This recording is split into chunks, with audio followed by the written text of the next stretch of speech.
Төгс хүчит Бурхны үгийн уншилгын дээжис.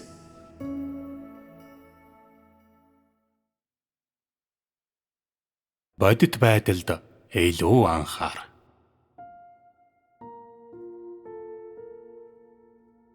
Хүн бүхэнд Бурхнаар төгс болгуулах боломж байдаг. Иймээс Бурханд үйлчлэх ямархуу үйлчлэл Бурхны санаа зорилготой хамгийн их нийцэлтэй байдгийг хүн бүр ойлгох ёстой. Ихэнх хүн Бурханд итгэх гэж юу гэсэн үг болохыг мэддэггүй. Яагаад Бурханд итгэх ёстойгооч ойлгодоггүй. Өөрөөр хэлбэл Бурхны ажил, Бурхны удирдлагын төлөвлөгөөний зорилгын талаар ихэнх нь ямарч ойлголтгүй байдаг. Бурханд итгэх нь Тэнгэр рүү явж сүнсээ аврах явдал юм гэж дээлэн хүмүүс өнөөг хүртэл бодсоор байдаг. Бурханд итгэхийн утга учир нь яг юу болохыг огт мэддэггүй. Түүнчлэн тэдэнд Бурхны удирдлагын төлөвлөгөө дэх хамгийн чухал ажлын талаар ямарч ойлголт байдаггүй. Янз бүрийн хувийн шалтгааны улмаас хүмүүс зүгээр л Бурхны ажлыг сонирхдаггүй. Мөн Бурхны санаа зорилго, түүний удирдлагын төлөвлөгөөний талаар огт бодож үздэггүй. Энэ урсгалд байгаа хүний хувьар хүн бүхэн Бурхны бүхий л удирдлагын төлөвлөгөөний зорилго юу болохыг, Бурхны аль хэдийн бодит байдал болгосон зүйлсийг яагаад энэ бүлэг хүмүүсийг сонгосныг, тэднийг сонгосны зорилго, утга учир юу болохыг, Бурхан энэ бүлгийг юунд хүрэхийг хүсдгийг мэдэх ёстой. Агуу улаан лууны улсад Бурхан ийм нэг бусдаас ялгарах юмгүй бүлэг хүмүүсийг өргөж чадсан бөгөөд одоог хүртэл үргэлжлүүлэн ажиллаж, төрөл бүрийн арга замаар тэднийг шалгаж, төгс болгож, тоо томшгүй олон үг хэлж, ихээхэн ажил хэрэгжүүлж, маш олон хүчин зүтгэгчийг илгээсэн. Бурхан ганцаараа ийм их ажил гүйцэлдүүлсэн нь түүний ажил ямар агуу ач холбогдолтой болохыг харуулдаг. Та нар одоогоор үүнийг бүрэн ухамсарлаж чаддаггүй. Иймээс та нар дээр Бурхны хийсэн ажлыг ялахгүй гэж бүүз. Энэ чинь өчүүхэн асуудал биш. Өнөөдөр та нарт Бурхны илчилсэн зүйлч гэсэн ухаарж ойлгохоор оролдоход чинь хангалттай. Үүнийг үнэхээр нэгд нэггүй ойлгох юм бол та нарын туршлага гүнзгийрч амчин өсөх боломжтой. Хүмүүсийн яг одоо ойлгож хийж байгаа зүйл нь хэтэрхий өчүүхэн тэд Бурхны санаа зорилгыг бүрэн биелүүлэх чадваргүй. Энэ бол хүний дутагдал бөгөөд үүргээ биелүүлж чадаагүй бүтлэг үйтэл нь. Иймээс тэд хүссэн үр дүнд хүрэх чадваргүй. Олон хүн Бурхны ажлын талаар өнгөцхөн ойлголттой байдаг бөгөөд Бурхны гэрийн ажлыг хийх үедээ үүнийг үн цэнтэй зүйл гэж авч үзхийг хүсдэггүй болохоор ариун сүнс тэдэн дээр ажиллах ямарч аргагүй байдаг. Тэд арга цаахын тулд хийсэн дөрв зүйлж эсвэл олонхийг дагах юм уу хүнд харуулахын тулд л ажилдаг. Өнөөдөр энэ урсгал дэх хүн бүхэн үйлдэл, үйл хэрэгтэй чадах бүхнээ хийсэн эсхэ болон бүх хүчин чармайлтаа зориулсан эсхэ эргэн санах ёстой. Хүмүүс үүргээ биелүүлж огт чадаагүй нь ариун сүнс ажлаа хийдггүйгээс болсон юм биш. Харин хүмүүс ажлаа хийдгүү болохоор ариун сүнсийг ажлаа хийх боломжгүй болгодог. Бурхан хэлэх ёстой бүх үгээ хэлж дууссан боловч хүмүүс огт хөл нийлүүлээгүй. Хаа хол хоцорсон. Тэд алхам бүрд ойр байж чадаагүй. Хурганы мөрийг ойрхон дагаж чадаагүй. Баримтлах ёстой зүйлээ баримтлаагүй. Хэрэгжүүлэх ёстой зүйлээ хэрэгжүүлээгүй. Залбирах ёстой зүйлийнхээ төлөө залбираагүй. Мөн хойш тавих ёстой зүйлээ хойш тавиагүй. Тэд эдгээр зүйлийн айлыг ч хийгээгүй. Иймээс зоогт оролцох тухай энэхүү яриа хий хоосон ямарч бодит утга учиргүй бөгөөд бүгд хүмүүсийн төсөөлөлд л байдаг. Өнөөдөр эргээд харахад хүмүүсийг үүргээ огт биелүүлээгүй гэж хэлж болно. Бурханы өөрөө хийж хэлж байгаа бүхэн дээр л бүх зүйл түшгэлсээр ирсэн. Хүмүүсийн чиг үүрэг үнэхээр дэндүү өчүүхэн байсаар ирсэн. Хүмүүс бол Бурхантай хэрхэн хамтран ажиллахаа мэддэггүй хэрэггүй хог новш юм. Бурхан хэдэн зуун мянган үг хэлсэн атал хүмүүс алийг нь ч хэрэгжүүлээгүй. Махан бие орхихоос эхлээд үзлээ хаях бүх зүйл дээр Бурханд дуулууртай байдлыг хэрэгжүүлэхийн зэрэгцээ ялган таних чадвараа хөгжүүлж мэдлэг ухаан олж авах зүрх сэтгэлдээ хүмүүсийг багтаах орон зай үүсгэхгүй байх. Өөрсдийн зүрх сэтгэл дэх шүтээнүүдийг таягдан хаях. Буруу санаа зорилгын эсрэг тэрслэх. Сэтгэл хөдлөлөөрөө уйлдэхгүй байх. Аливааг өрөөсөглөөр биш, шударгаар хийх. Бурхны ашиг сонирхлын талаар мөн уг хэлэх үед нь бусдад үзүүлэх нөлөөллийн талаар илүү их бодох.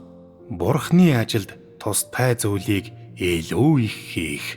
Хийж байгаа бүхэндээ Бурхны гэрийн ашиг тусыг бодолцох. Зам байдлаа сэтгэл хөдлөлөөрөө удирдуулахгүй байх. Махан биеийнхээ таалдаг зүйлсийг хаях. Аминч хуучин үзлээ таягдах гэх мэтийн алийг нь ч хүмүүс хэрэгжүүлээгүй юм. Бурхны хүмүүст тавьдаг энэ бүх шаардлагын заримыг хүмүүс үнэндээ ойлгодог боловч зүгээр л тэдгээрийг хэрэгжүүлэх хүсэлгүй байдаг. Бурхан өөр юу хийж, өөрөөр яаж тэдний сэтгэлийг хөдөлгөж чадах юм бэ? Бурхны нүдэн дэх тэрслүү хөвгүүд Бурхны үгийг барьж авч гайхан бишрэх нүүртэй байж яаж чадах юм бэ? Тэд яаж Бурхны хоол хүнсийг идэх нүүртэй байж чадах юм бэ? Хүмүүсийн мөс чанар хаана байна вэ? Тэд биелүүлэх ёстой үүргийнхээ ядаж өчүүхнийг ч биелүүлээгүй. Чадах бүхнээ хийх тухайд бүр ярих инж хэрэггүй. Тэд хоосон мөрөөдөлд амьдарч байгаа биш гэж юу? Хэрэгжүүлдэггүйгээр бодит байдлын тухай яриа гэж байхгүй. Энэ бол эв илэрхий баримт. Та нар илүү бодиттой хичээлүүдийг судлах учиртай. Хүмүүсийн гайхан биширдэг яруу хоосон ярианы хэрэг гэж үгүй. Мэдлэгийн тухай ярих болохоор л хүн бүр өмнөх хүнээсээ илүү мэдлэгтэй байдаг хэрнэ тэд хэрэгжүүлэлтийн замгүй хэвээр л байдаг. Хичнээн хүн хэрэгжүүлэлтийн зарчмыг ойлгосон бэ. Хэр олон хүн бодиттой хичээл сурч авсан бэ. Хэн бодит байдлын талаар нөхөрлөж чадах вэ? Бурхны үгийн талаарх мэдлэгээ ярих чадвартай байна гэдэг нь жинхэнэ биеийн хэмжээтэй гэсэн үг биш. Энэ нь ухаалаг, авьяастай төрснийг чинь л харуулдаг. чи замыг зааж чадахгүй л юм бол ямар ч нэмэргүй. Чи хэрэггүй хог байх болно. Чи хэрэгжүүлэх бодит замын талаар юу ч хэлж чадахгүй бол дүр үзүүлж байгаа хэрэг биш үү? Бусдад өөрийнхөө бодит туршлагаас хуваалцаж, улмаар сурч болох хичээл, дагаж болох замыг өгч чадахгүй байгаа бол худлаа жүжиглэж байгаа хэрэг биш үү? Чи хуурамч амтан биш үү? Чамд ямар үн цэнд байгаа юм бэ? Ийм хүн социализмыг бий болгоход хувь нэмрээ оруулагч бус. Зөвхөн социализмын онолыг үндэслэгчийн үүрэг гүйцэтгэж чадна. Бодит байдалгүй байна гэдэг нь үнэнгүй байх явдал юм. Бодит байдалгүй байна гэдэг нь ямар ч нэмэргүй байх явдал юм. Бодит байдалгүй байна гэдэг нь алхаж буй үхтэл байх явдал. Бодит байдалгүй байна гэдэг нь ямар ч лавлах үн цэнэггүй марксист-ленинист сэтгэгч байх явдал юм. Онол ярихаа болж бодит жинхэнэ дөрвтэй зүйлийн талаар ярьж, жаахан орчин үеийн урлаг судалж, бодиттой зүйл хэлж, бодит зүйлээр хувь нэмрээ оруулж, тодорхой хэмжээний зориулах сэтгэлтэй бай гэж би нэг бүрийг чинь ятгадаг. Ярих үедээ бодит байдалтай нүүр тул. Хүмүүсийг баярлуулж, өөртөө анхаарал татахын тулд хийсвэр суржин ярианы араас бүү хөөцөлд. Тэгэх нь ямар үн цэнтэй юм бэ? Хүмүүсийг өөртөө халуун дотноор хандуулах нь ямар хэрэгтэй юм бэ? Уг ярианда бага зэрэг урлагтай бай. Бие авч явахдаа арай илүү шудраг бай. Аливааг зохицуулахдаа арай илүү ухаалаг бай. Арай илүү бодиттой үг хэлж бай. Үйлдэл бүртээ Бурхны гэрт ашиг тус авчрах талаар бодож бай. Сэтгэл хөдлөлд автах үедээ мөс чанараа сонс. Сайхан сэтгэлийг үзэн ядалтаар бүү хариул. Сайн үйлсэд ажлалгүй бүү загна. Хоёр нүртэн бүү бай. Эс бөгөөс чи бусдад муугаар нөлөөлөхгүй. Бурхны үгийг эдэж уух үедээ чи тэдгэрийг бодит байдалтай илүү их холб. Нөхөрлөх үедээ бодиттой зүйлсийн талаар илүү их ярь. Их зантай бүү бай. Энэ нь Бурхныг хангалуун болгохгүй. Бусадтай харилцахдаа арай илүү хүлээцтэй бай. Арай илүү найр тавьж бай. Хүмүүст арай илүү уужим сэтгэлээр ханд. Тэгээд ерөнхий сайдын сэтгэлээс суралц. Муу бодол төрөх үед чи махан бие илүү их хайж таад. Ажиллаж байх үедээ бодиттой замын талаар илүү их ярь. Хэтэрхий сүржин зүйл бүү ярь. Эс бөгөөс хэлсэн үг чинь хүмүүсийн хувьд хүршгүй байх болно. Зугаа цэнгэлээ багасгаж, хувь нэмрээ ихсэг. Ам бие хайргүй зориулах сэтгэлийг харуул. Бурхны санаа зорилгод илүү хайхрамжтай байж, мөс чанараа илүү их сонс. Бурхан өдөр бүр та нартай яаж төвчээр тэгээр чин сэтгэлээсээ ярьдгийг бүү март. Эртний литийг илүү ойр ойрхон унш. Илүү их залбирч, улам ойр ойрхон нөхөрлөл хий. Ийм бодлоо байхаа бойл. Арай илүү эрүүл ухаан гаргаж, жаахан хэрсүү ухаантай бол. Нүгэлт гарч нь сунах үед татаж ав. Хэт урт бүү сунга. Энэ нь ямар ч хэрэггүй бөгөөд чи Бурханаас хараалаас өөр юу ч авахгүй. Тиймээс болгоомжтой бай. Зүрх сэтгэлдээ бусдыг өрөвд. Тэгээд юмлвол зэвсэг барин дайрхаа бойл. үнний талаарх мэдлэгийн тухай илүү их нөхөрлөж, амийн талаар илүү их ярьж, бусдад туслах сэтгэлтэй бай. Их хийж бага ярь. Хэрэгжүүлэхэд ихийг, судалж шинжилэхэд багыг зориул. Ариун сүнсээр улам их хөдөлгүүлж, та нарыг төгс болгох илүү их боломжийг Бурханд олго. Хүний элементүүдийг улам их таягдан хай. Та нарт аливааг хийх хүний арга зам хэтэрхий олон хэвээр байгаа бөгөөд аливааг онгоцхон хийдэг байтал зан авирч нь одоо ч бусдад зэвүүцмээр байдаг. Эдгээрээс улам ихийг таягдан хай. Та нарын сэтгэл зүйн байдал одоо ч хэтэрхий жигшүүртэй. Үүнийг засаж залруулахад илүү их цаг зарцуул. Та нар хүмүүст одоо ч дэндүү өндөр байр суурь өгдөг. Бурханд илүү их байр суурь өг. Хэтэрхий бодлогогүй бүү загна. Сүм үргэлж Бурханд харьяалагдж ирсэн бөгөөд үүнийг хүмүүс эзлэх ёсгүй. Дүгнэж хэлэхэд зөвхт байдалд илүү төвлөрч, сэтгэл хөдлөлд бага анхаар, махан биеийг таягдан хаях нь хамгийн сайн. Бодит байдлын талаар их ярьж, мэдлэгийн талаар бага ярь. Чимээгүй байх нь хамгийн сайн. Хэрэгжүүлэх замын талаар их ярьж, дэми сагсуу яриа бага ярь. Яг одоо хэрэгжүүлж эхэлбэл хамгийн сайн. Хүмүүст тавих Бурхны шаардлага тийм ч өндөр биш.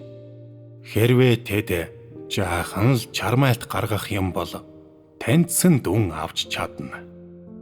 Үнэн дээр үннийг ойлгож, мэдж, ухамсарлах нь үннийг хэрэгжүүлэхээс илүү төвөгтэй. Эхлээд үннийг хэрэгжүүлсний дараа үннийг мэдж, ухамсарлах явдал тохиодог. Эдгээр нь ариун сүнсний ажлын алхам арга зам юм. Чи дуулууртай дагахгүй байж яаж чадна вэ? Чи аливааг өөрийнхөөрөө хийснээр ариун сүнсний ажлыг олж авч чадах уу? Ариун сүнс чиний тааллаар ажилдаг уу? Эсвэл Бурхны үгийн дагуу чиний сул талд үндэслэн ажилдаг уу? Үүнийг тодорхой ойлгож чадахгүй бол утгагүй. Яагаад ихэнх хүн Бурхны үгийг уншихад эхээхэн чармайлт зарцуулсан мөртөө мэдлэг төдийхөн л эзэмшиж, бодтой замын талаар дараа нь юу ч хэлж чаддаггүй юм бэ? Мэдлэг эзэмших гэдэг үннийг эзэмшихтэй дүйцэнэ гэж чи боддог уу? Энэ чинь төөрөлдсөн үзэл бодол биш үү? Чи далайн эрэг дээрх элсний ширхгүүд мэт их мэдлэгийг ярьж чаддаг боловч тэдгээрийн аль нь ямар нэг бодтой замыг агуулдаггүй. Өөгээрээ чи хүмүүсийг хуурч байгаа биш үү?